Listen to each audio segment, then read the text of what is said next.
lagi dengan aku di Nanas Channel. Channelnya para makhluk-makhluk halu yang kerjaannya nonton anime, baca manga, dan bermain game. Tentunya beban keluarga juga ya, sama seperti aku.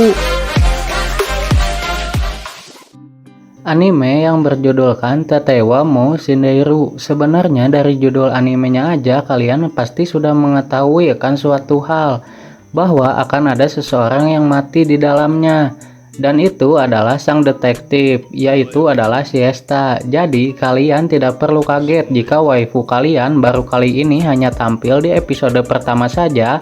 Untuk saat ini kemungkinan seperti itu, tapi jika kalian mengikuti ceritanya dari light novel, mungkin kalian bisa menemukan jawaban yang sebenarnya mengenai apakah Siesta itu benar-benar mati atau sudah mati apa belum.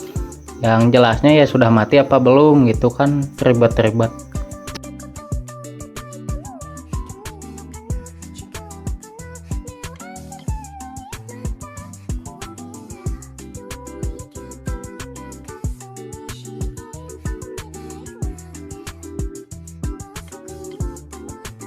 Untuk kalian yang belum tahu, siesta dalam bahasa Inggris yang berarti adalah tidur siang. Namun siesta adalah hanya sekedar kode nama atau nama samaran saja. Jadi kemungkinan itu hanya istilah yang menggambarkan kepribadiannya. Mungkin siesta lelah dengan pekerjaan detektifnya itu, jadi dia harus hibernasi dulu atau tidur untuk beberapa waktu. Haha. Tidak. Lama, mari kita bahas tentang teori dan fakta mengenai kematian siesta.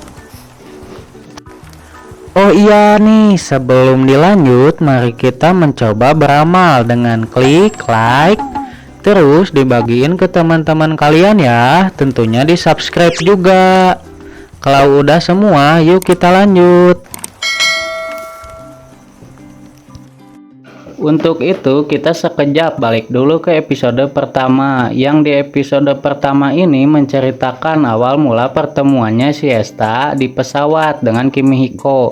Saat itu ia masih SMP, bahkan di dalam pesawat pun ia harus mengalami masalah, yaitu pesawat yang mereka tumpangi telah dibajak oleh seseorang anggota bawahan dari organisasi SPIS. Namun masalah ini dapat berakhir dengan pertarungan yang dilakukan oleh combo dari Siesta dan asistennya, yaitu Kimihiko. Meskipun Kimihiko sendiri sebenarnya tidak mengerti apa yang terjadi, dan ia tahu hal yang ia masalah seperti ini selalu terjadi beberapa kali padanya. Jadi sebenarnya bukan suatu hal yang mengejutkan bagi Kimihiko. Dari sekian banyak pertemuan masalah Kimihiko, yang berbeda kali ini adalah ia dipertemukan oleh seseorang detektif misterius yang bernama Siesta, gadis imut yang suka berbicara hal rumit dan memojokkan lawan bicaranya. Terlebih lagi untuk orang seperti Kimihiko yang tegar dan ingin menjaga wibawa, Siesta semakin suka untuk menggoda dirinya. Ia kerap kali diminta Kimihiko untuk menjadi asistennya, meskipun sebenarnya harus melewati berbagai usaha yang keras untuk meminta Kimihiko menjadi asistennya. Itu pun setelah mereka menyelesaikan masalah di sekolah Kimihiko, yaitu masalah hantu toilet wanita yakini Hanako. Namun masalah kecil itu di hantu toilet bukanlah apa-apa bagi detektif kelas 1 Siesta itu. Ia bisa menyelesaikan masalah tersebut dengan singkat, seperti kata-kata andalannya, detektif tingkat 1 dapat memecahkan masalah sebelum masalah itu terjadi. Menurut aku ini adalah kata-kata yang cukup keren dan menarik. Mengingat detektif hebat biasanya bisa menyelesaikan masalah apapun, tapi kali ini berbeda karena detektif ini bisa menyelesaikan masalahnya bahkan jika masalah itu belum terjadi. Di akhir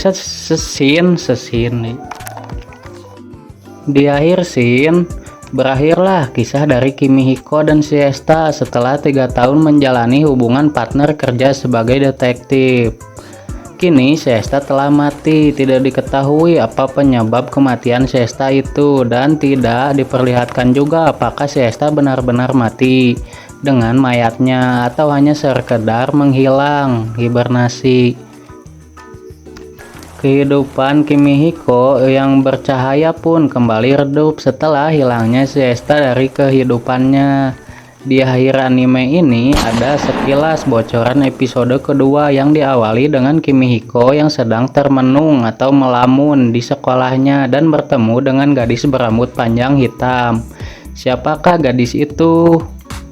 Sekarang dan selamanya akan selalu kuingat. Itulah judul untuk episode keduanya.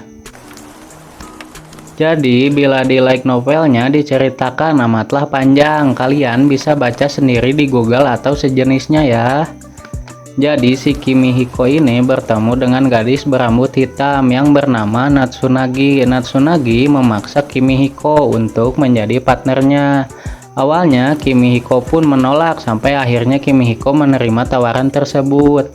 Mereka pun keesokannya membuat janji yang dimana mereka akan bertemu dengan seseorang di tempat tahanan, yaitu adalah Komori yang sewaktu di episode 1 dia dikalahkan oleh Siesta. Dimana di light novel itu diceritakan akan ada scene ketika Komori menghunuskan tentakelnya kepada Natsunagi dan di jarak beberapa senti saja si tentakel itu seketika menghilang.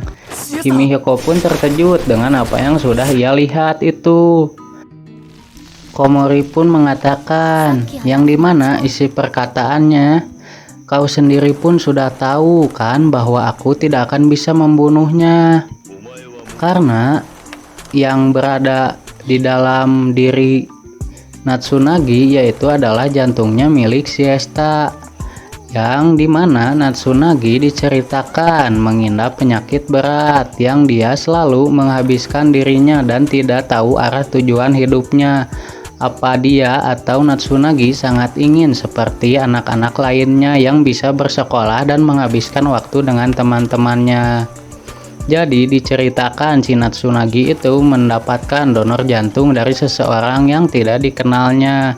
Ya, itu adalah Siesta, akan tetapi jiwanya Siesta tuh tidak seutuhnya mati, yaitu berada di dalam tubuh Natsunagi yang dimana kepribadiannya pun melekat pada diri Natsunagi.